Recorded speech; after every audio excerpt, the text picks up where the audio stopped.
Good morning. My name is Dr. Denise Shranowski, and this is this week's A Dose from Dr. Denise.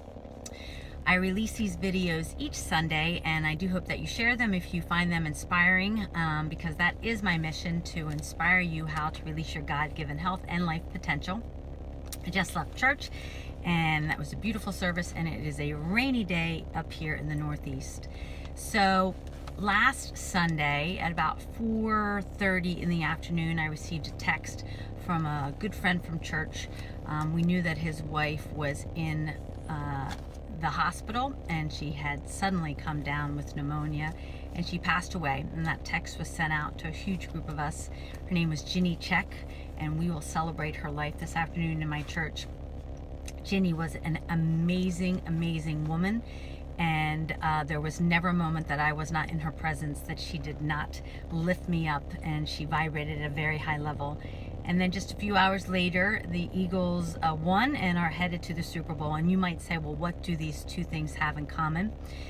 And the thing they have in common is tribes. And that's what I want to talk to you about today, that your tribe matters. You see, Ginny Check is part of my tribe. She's part of my tribe at church. And I go to church each Sunday, not out of obligation, but because when I go, I'm lifted up and I vibrate in a higher plane, because I'm surrounded by a tribe of fellow believers in God and in my religion, in Jesus Christ. And I love my tribe, and I'll very much enjoy being surrounded by my tribe this afternoon at her services at my church. And a few hours later on that Sunday, the Eagles won. And sports, for sure, especially in our country as far as football goes, is a huge, huge tribal gathering. I mean, if you think about what we do in sports arenas and out tailgating, it's comical if you didn't realize that it was attached to something, if you look at people's behavior. But it's very, very tribal. And your tribe matters. In fact, lately, I've finished 2 or 3 books, one by Brene Brown, one by Dan Buettner, one is coming out by Shawn Achor, and they're all people that study human behaviors and things that make us happy. And of all the things that make us healthy and happy, more than exercise, more than what we eat, more than stopping bad behaviors like not smoking and not drinking, the number one thing that predicts our health and our happiness, the number one thing is our social interaction. So who we surround ourselves by really, really matters in this life. And so there's 3 things that I want to share with you on this topic. The first is that your tribe is contagious. Who you surround yourself by is who you are going to become like. And time after time, studies are showing this. So if you surround yourself by healthy people, you're going to get healthier. And if you surround yourself by unhealthy people, you're going to get unhealthier. In fact, the studies show that if you are surrounded by friends that are unhealthy, obese, not exercising, you're 3 times more likely to be in that category. So your tribes are contagious. An example of this is God's really been speaking to me about cutting back on my cursing. And so last Sunday I shared how I said a really strong bad word, and I say it a little bit more often than I should. It begins with F and it ends with K, and it's not a nice word, and it sounds grotesque when I say it, and it's become this silly habit which I just shouldn't do, and I know it. So God's been speaking to me about that in various, very specific ways, which I won't go off on a tangent with. But this happened this week. My husband and I went to a local pub called the Chesterfield Inn, just a few miles from our house. We went there for dinner one night, and sitting behind us was a table of 4 men.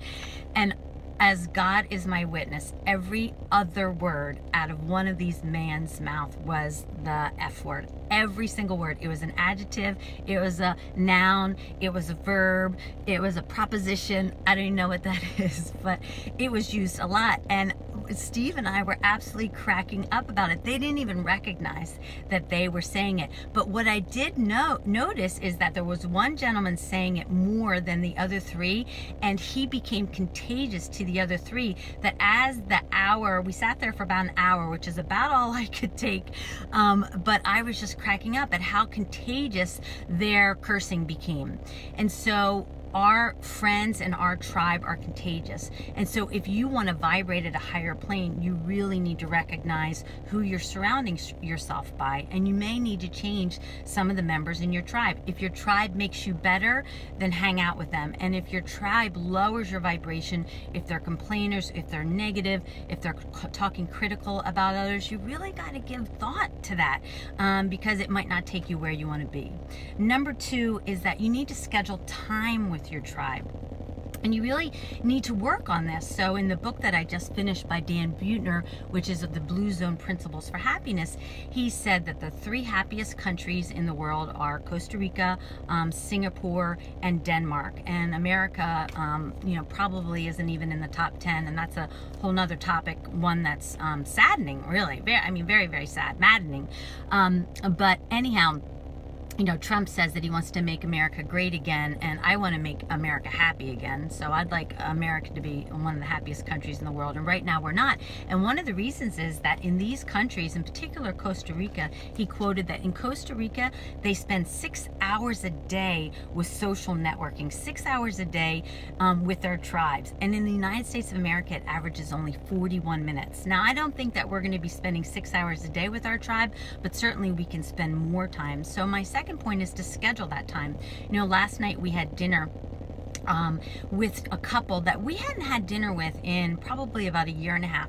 It's a good girlfriend and a husband, and we just had an absolute blast. And we probably scheduled this dinner 4 months ago, and we promised ourselves that we would not cancel this date because all of us have very, very busy schedules. We sat there for 4 hours and absolutely laughed because it was a scheduled event. And so schedule time with your tribes and make that time important. Invest in these relationships. It's really, really important, especially in your friends.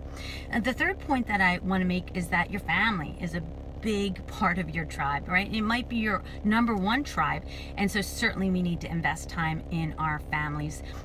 In church today, we've been going through the 10 Commandments, and the 5th commandment is to honor your parents, and the 7th commandment is to not commit adultery. And we talked quite a bit in church today about how family matters. And I would just ask you to really invest in your marriage. If there's anything that is leading you astray, if you're not focusing enough time on that sanctity of marriage, it's worth it. When our sons left for college, Steve and I sat across from the breakfast table one morning, and we just said, hey, do we still have what we had 20 years ago before these 2 awesome kids came along?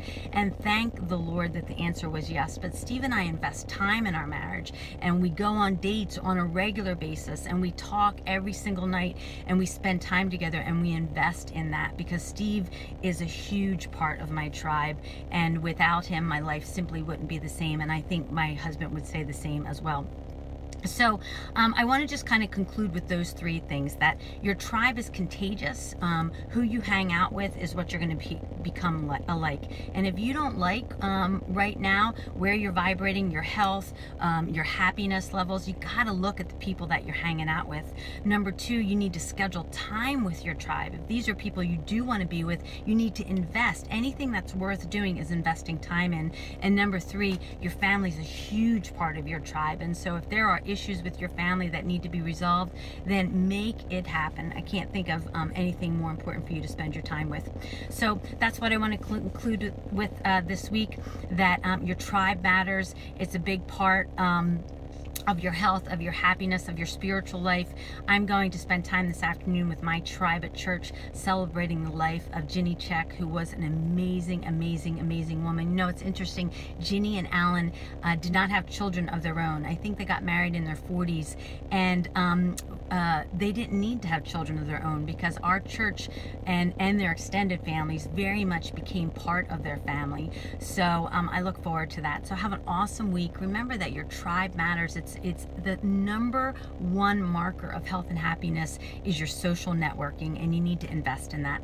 God bless. Have a great week. If you like this message, please do share it with others. Like my page, A Dose from Dr. Denise, and I'll see you next Sunday.